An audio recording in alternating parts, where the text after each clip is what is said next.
देखिए, बहुत दुखद है और एक कायराना हमला जो आतंकवादियों ने किया जिसमें 28 से अधिक लोगों की जान गई और बहुत से लोग घायल हैं।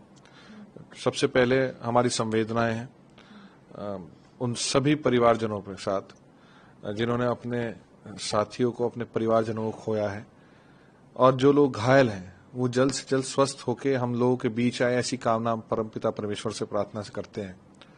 और जैसा कि अब सब लोग जानते हैं, कश्मीर अभिन्न अंग है हमारे प्रत्येक भारतीय के लिए, और वहां अगर कोई पीड़ा होती है, वहां कोई दुख होता है, तो हम सब के लिए बहुत पीड़ादायक है।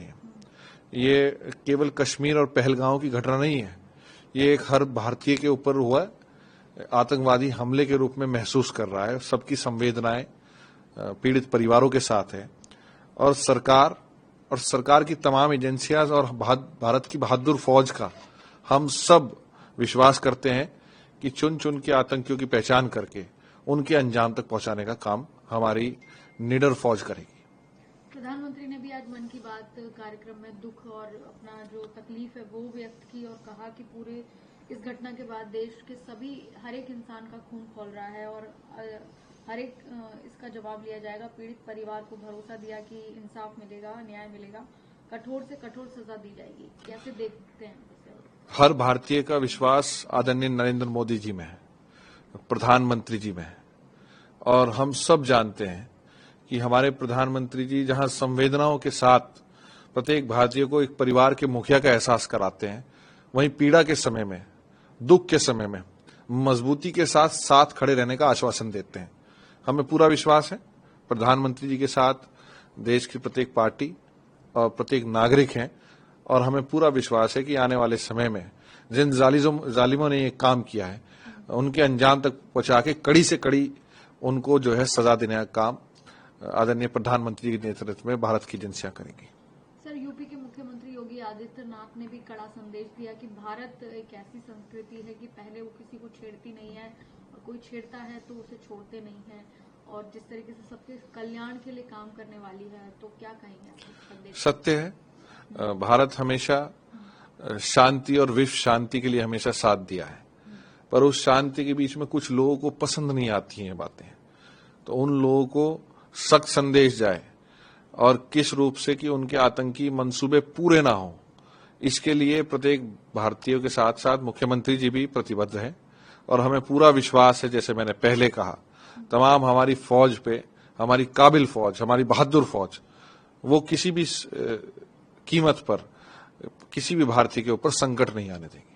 सर, कश्मीर के जो हालात दिख रहे थे कि अब हालात बेहतर हो गए हैं, चीजें नॉर्मल हो गई हैं, एक बार फिर से वहां पर इस तरीके की चीजें होना, इसको कैसे देखते हैं कि कश्मीर की बर्बादी की ओर धकेलने की कोशिश हो रही है? देखिए, कुछ आत्माएं ऐसी होती हैं जिन्हें जो है नेगेटिव कहा जाता है, वो नहीं चाहती कि शांति स्थापित हो, खुशहाली स्थापित हो। कश्मीर कदम से कदम मिला के भारत के साथ, प्रत्येक प्रदेश के साथ आज व्यापार खुला हुआ है, लोगों का आना जाना स्थापित है। जो संबंध आज मजबूत होते जा रहे थे, उन संबंधों पे कहीं ना कहीं नजर लगाने के लिए ये घटना को अंजाम दिया गया है। मैं विश्वास दिलाता हूं, और आपके चैनल के माध्यम से, क्योंकि आपका जिम्मेदार चैनल है, मैं ये कहना चाहता हूं कि उनके मंसूबे कभी भी पूरे नहीं हो सकते। प्रत्येक भारतीय, हर प्रदेश का नागरिक अपने कश्मीरी भाइयों के साथ, हम आज भी पहले से खड़े हैं, आज भी खड़े हैं और आगे भी खड़े रहेंगे, और कश्मीर का ऐसी प्रत्येक नागरिक भारत के हर दुख सुख में साथ है। सर, इस पूरी घटना को लेकर पूरे विपक्ष ने भी एकजुटता दिखाई है सरकार के साथ। वहीं कुछ लोग इस तरीके की बयानबाजी भी कर रहे हैं जो पाकिस्तान को लेकर कार्रवाई सरकार की तरफ से की गई है, कड़े कदम उठाए गए हैं। सिद्धरामैया कर्नाटक के मुख्यमंत्री ने भी कहा कि जो युद्ध नहीं होना चाहिए पाकिस्तान को लेकर, बल्कि सुरक्षा जो होनी चाहिए कड़ी, जो ऐसी जगहों पर, उस पर ध्यान देना चाहिए। देखिए, ये उनकी बातों की कोई मायने नहीं है। सच्चाई ये है कि ये बातें पब्लिक प्लेटफॉर्म पे नहीं होने की आवश्यकता है। ये नीतिगत फैसले होते हैं, सरकार गंभीर है, प्रधानमंत्री जी गंभीर हैं, और जो हमारा रक्षा मंत्रालय और फौज और एजेंसीज जो काम कर रही है, पूर्ण विश्वास प्रत्येक पार्टी के साथ, आज पार्टी लाइन से ऊपर उठ के प्रत्येक व्यक्ति, भारत का प्रत्येक नागरिक अपनी सरकार के साथ खड़ा है। ठीक है सर। पाकिस्तान के खिलाफ जो कड़े कदम उठाए गए, खासतौर पर सिंधु जल समझौते को जो रद्द किया गया, उसको कैसे देखते हैं, किस तरीके से सबक सिखाने की जरूरत है आतंकवाद को लेकर? देखिए, समझौते जब होते हैं जब विश्वास होता है, और अविश्वास की घटना अगर कोई भी तरफ से किसी भी तरफ से होगी तो ऐसे समझौते चल नहीं पाते। समझौते होते हैं विश्व के कल्याण के लिए, नागरिकों के कल्याण के लिए, पर जहां लगातार दमन का काम, सामने से होने का काम हो रहा है, तो ऐसा हमें नहीं लगता कि भारत का कोई भी नागरिक इस समय इन समझौतों के पक्ष में है। जहां ये शुरुआत प्रधानमंत्री जी ने करी है, विभिन्न सिंधु समझौते के साथ साथ विभिन्न और भी नीतिगत निर्णय लिए गए हैं। प्रत्येक नागरिक अपनी सरकार और प्रधानमंत्री जी के निर्णय के साथ है।